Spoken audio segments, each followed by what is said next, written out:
This video is a brief introduction to Cabinet. Hopefully you've seen the previous videos on the executive, the role of the Prime Minister, the powers of the Prime Minister and the core executive, but this is looking at the Cabinet in slightly more detail. Cabinet is made up of 20 to 25 senior government ministers and other key officials such as the Chief Whip of the governing party. Every single one of them is directly appointed by the Prime Minister, and most of them are sitting MPs in the House of Commons. However, there are examples of members of the Lords. The leader of the House of Lords, for example, is expected to sit in Cabinet. So Lord True is a current member of Rishi Sunak's Cabinet. And famously, Boris Johnson elevated Zach Goldsmith to a life peerage before appointing him to a Cabinet position as a former MP. Now, most of the detailed work of drawing up policy is done in Cabinet committees, and we'll talk about that later on.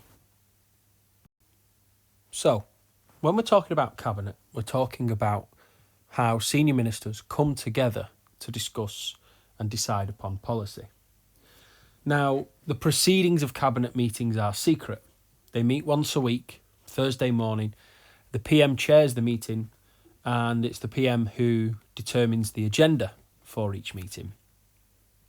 But what is discussed at a Cabinet meeting should be kept from public consumption, should be certainly kept out of the media.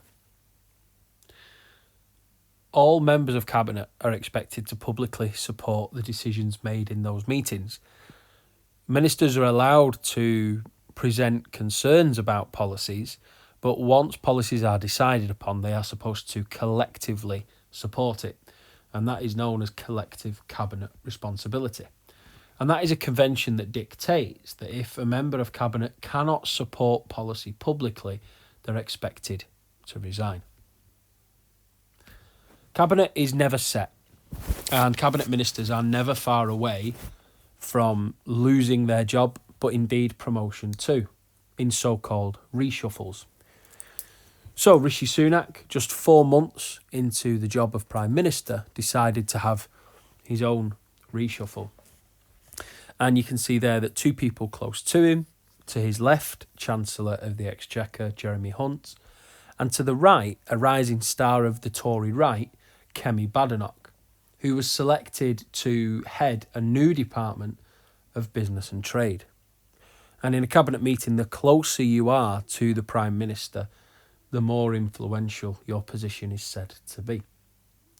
So Rishi Sunak in February 2023 held his mini reshuffle, and there were some famous ins and outs that you will have seen in the previous video. But what was also important about this reshuffle is new government departments were created. So there was a new department for energy and net zero, a department for science, innovation and technology, business and trade, and culture, media and sport. Now, all of those policy areas had previously existed in other responsibilities. And so sometimes department job titles change. Departments are either amalgamated or split, depending on the desires of the Prime Minister. As I said before, Cabinet ministers are expected to collectively and publicly support decisions made by government, and they should expect consequences if they do not. However, it's not always the case. As Theresa May's Foreign Secretary, Boris Johnson wrote articles and took positions that were not government policy, but Theresa May didn't sack him. She did, however, sack Gavin Williamson in 2019 after details of a National Security Council meeting were leaked. And the power of a Prime Minister can affect whether or not they feel in a position to hire and fire ministers.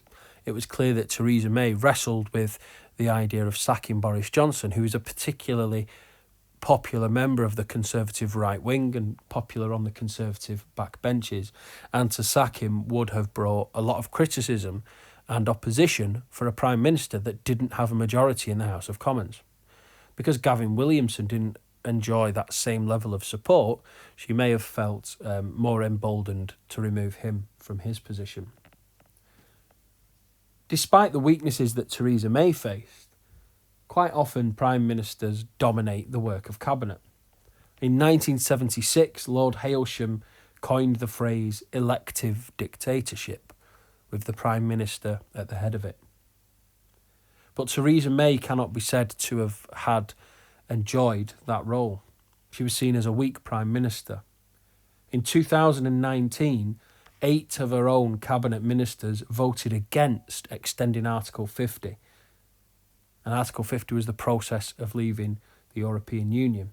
None of those 8 Cabinet Ministers were punished. So there we have 8 members defying collective Cabinet responsibility. This was a policy that the government had decided upon in Cabinet to appeal for an extension to the Article 50 process, to give the British government more time to negotiate its exit from the EU, and 8 Cabinet members did not follow collective responsibility. But because May was in such a weak position, she didn't feel strong enough to punish them by removing them from the roles.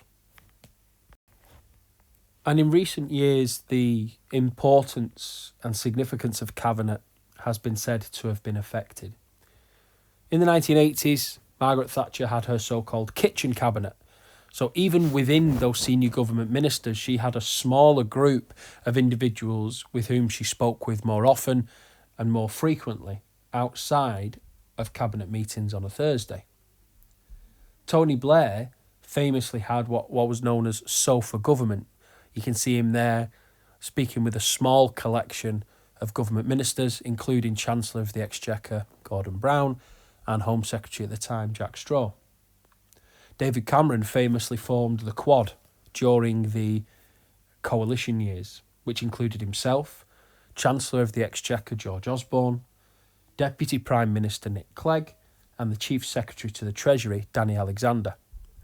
And the idea of the Quad was that it brought the 2 most senior Conservative and Liberal Democrat government ministers together to ensure that the coalition government's policy was, for want of a better word, aligned.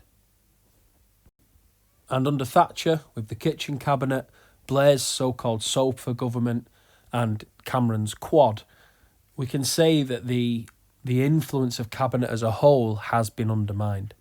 And in recent years, the growth of special advisors, and if you don't know about them, go and watch the core executive video. The growth of special advisors also undermined the work of cabinet. So those Thursday morning meetings chaired by the Prime Minister have become less significant in recent years. As I said at the beginning, cabinet committees are where the real detail of policy is thrashed out. Currently, there are 9 cabinet committees. And in those 9 cabinet committees, groups of ministers are brought together. And sometimes, even within those committees, there are subcommittees. And the composition and the membership of these cabinet committees is decided by the Prime Minister. And what it tends to do is bring different government departments together, because the idea of what we call joined-up government is desirable. Joined-up government is when different government departments come together. So, for example, the Social Reform Committee brings together the Secretary of State for Education, Health and Social Care, and Work and Pensions. Decisions made by cabinet committees are binding for the rest of cabinet, just like a full cabinet meeting would be. For me, the most significant of the 9 cabinet committees is the National Security Council, which has 11 members. The Prime Minister, Deputy Prime Minister, Lord Chancellor, Secretary of State for Justice, Chancellor of the Exchequer, Chancellor of the Duchy of Lancaster, the Attorney General, the Minister for Security, and the Secretary of States for Foreign, Commonwealth and Developmental Affairs, the Home Secretary, and the Defence Secretary. And most of those positions are the most prominent roles in Cabinet. The one you might be least familiar with is the Chancellor of the Duchy of Lancaster.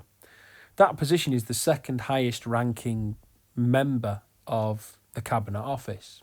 And although historically it had links to the Duchy of Lancaster, today it remains a ceremonial title and is quite often a way of awarding a prominent member of the party with a significant cabinet position. Nadeem Zahawi enjoyed this job for 1 month in 2022 from September to October before being replaced by Oliver Dowden, who you can see pictured here. There are other ways to get individuals into cabinet without giving them a formal role like that of the Duchy of Lancaster. There are examples where members are created a minister without portfolio, which essentially means that they are a member of cabinet but they do not have a specific responsibility to one government department. And that is a chance for prime ministers to ensure that particularly loyal or skilled individuals are members of cabinet. And finally, I just wanted to recap and summarise the importance for a politician of being given a cabinet position. For some, this is the highest position they will ever achieve in politics. For others, they see it as a step on their way to becoming Prime Minister. Theresa May was Home Secretary under David Cameron. Boris Johnson was Foreign Secretary under Theresa May, and they both went on to important roles in government. The biggest job of all, the Prime Minister. Rishi Sunak served as Chancellor of the Exchequer before being appointed Prime Minister. And then you've got rising stars in the Conservative Party at the moment, people like Kemi Badenoch and Suella Braverman, who are appointed to roles such as the Home Secretary in the case of Suella Braverman. And for some of them, their ambitions will be that they will go on eventually to do the top job. But for many, Cabinet is quite the honour in itself. And when you think that the Conservative Party have over 300 MPs, at the moment to be in Rishi Sunak's cabinet is quite the achievement, because there are only 23 positions in it. And so for many politicians, this is the pinnacle of their political career. And not all cabinet ministers spend the same amount of time in one particular government department. Let's just take the example of Michael Gove. In 2010, he became the Minister for Education. In 2014, he became Chief Whip of the Conservative Party. But then in 2015, became Lord Chancellor. In 2017, under Theresa May, he ran DEFRA, Food and Environmental and Rural Affairs. In 2019, under Boris Johnson, he became Chancellor of the Duchy of Lancaster. And then finally, in October 2022, he became Minister for Intergovernmental Relations. And what we have here is someone who now has assumed many different cabinet roles in a 13-year career working in government. And that's because Michael Gove has been a prominent member of the party for some time, but he's also got a reputation for getting the job done. And that started way back with the curriculum reforms that he introduced as Education Secretary. Michael Gove has a fearsome reputation for being an effective minister, and that is why he's been put in some prominent and often difficult situations because of the competence that he is said to have.